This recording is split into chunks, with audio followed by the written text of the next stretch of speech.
കുറച്ച് വർഷങ്ങളായിട്ട് ഇഫ്താറിൻ്റെ സമയത്ത് രാത്രിയൊക്കെ നോമ്പൊക്കെ തുറന്നു കഴിഞ്ഞ് റോഡിലേക്കൊക്കെ ഇറങ്ങിയാൽ റോഡിൻ്റെ സൈഡ് മൊത്തം പച്ചമാങ്ങ ഇതുപോലെ കനം കുറച്ച് ചെത്തിയിട്ട് പല മസാലയും തേച്ച് വെച്ചിട്ടുള്ളതും അതുപോലെ പലതരം സോഡകളൊക്കെ കണ്ടിട്ടുണ്ടാവും അല്ലേ. അപ്പോൾ ഇന്ന് നമ്മൾ ആ ഒരു പച്ചമാങ്ങ മസാലയാണ് കേട്ടോ ഉണ്ടാക്കാൻ പോകുന്നത്. അപ്പോൾ അതിനായിട്ട് മിക്സിയിലെ ജാർ എടുത്തിട്ടുണ്ട്. അതിലേക്ക് ഇഞ്ചി ചേർത്ത് കൊടുക്കുന്നുണ്ട്. നമ്മൾ എത്രയാണോ മാങ്ങ എടുത്തിട്ടുള്ളത് അതിനനുസരിച്ചിട്ട് മസാലകളൊക്കെ ചേർക്കാം. ഈ ഇഞ്ചിയും പച്ചമുളകും പിന്നെ കറിവേപ്പിലയും മല്ലിയില കുറച്ച് കൂടുതൽ തന്നെ എടുത്തിട്ടുണ്ട്. ഇനി ഇതിലേക്ക് നമുക്ക് പാകത്തിനുള്ള ഉപ്പ് ചേർത്ത് കൊടുക്കാം. അതുപോലെ 1 ടീസ്പൂണ് കാശ്മീരി മുളക് പൊടി ചേർത്ത് കൊടുക്കുന്നുണ്ട്.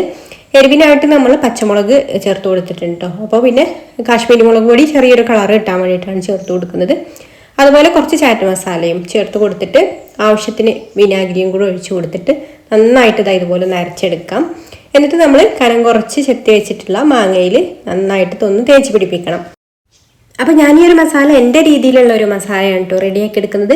അതുപോലെ തന്നെ നമുക്കിതിൻ്റെ റെഡ് കളറിലുള്ള മസാലയിലുള്ള മാങ്ങയും അതുപോലെ ചെമ്മീൻ മസാലയിലുള്ള മാങ്ങയൊക്കെ കാണാൻ പറ്റും. അപ്പോൾ ചെമ്മീൻ മസാലയൊക്കെ ആണെന്നുണ്ടെങ്കിൽ ആ ഒരു ഫ്ലേവറൊക്കെ കിട്ടണമെന്നുണ്ടെങ്കിൽ കുറച്ച് ഇതുപോലുള്ള മസാലയിൽ കുറച്ച് ചെമ്മീനൊന്ന് വറുത്ത് പൊടിച്ചിട്ട് അതും കൂടെ ചേർത്ത് കൊടുത്താൽ നമുക്ക് ആ ഒരു ചെമ്മീൻ്റെ ഫ്ലേവറിലുള്ള മാങ്ങയും കിട്ടും കേട്ടോ. അപ്പോൾ ഇതുപോലെയാണ് നമ്മൾ ഒരു പുറത്തൊക്കെ മസാല ഒക്കെ തേച്ച് മാങ്ങ വെച്ചിട്ടുള്ളത് കാണുന്നത്.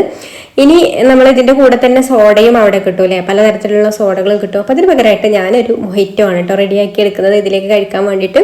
അപ്പോൾ ഒരു ഗ്ലാസ്സിലേക്ക് 1 പീസ് നാരങ്ങ മുറിച്ചത് ചേർത്ത് കൊടുത്തിട്ടുണ്ട്.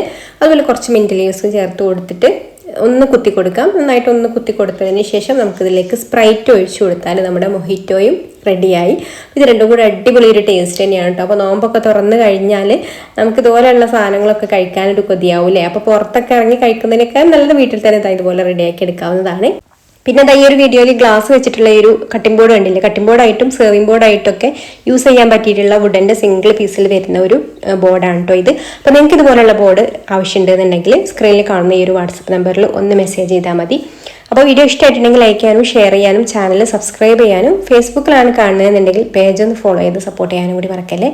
അപ്പോൾ ഇനി മറ്റൊരു നല്ല റെസിപ്പിയുമായിട്ട് അടുത്ത വീഡിയോയിൽ കാണാം. താങ്ക്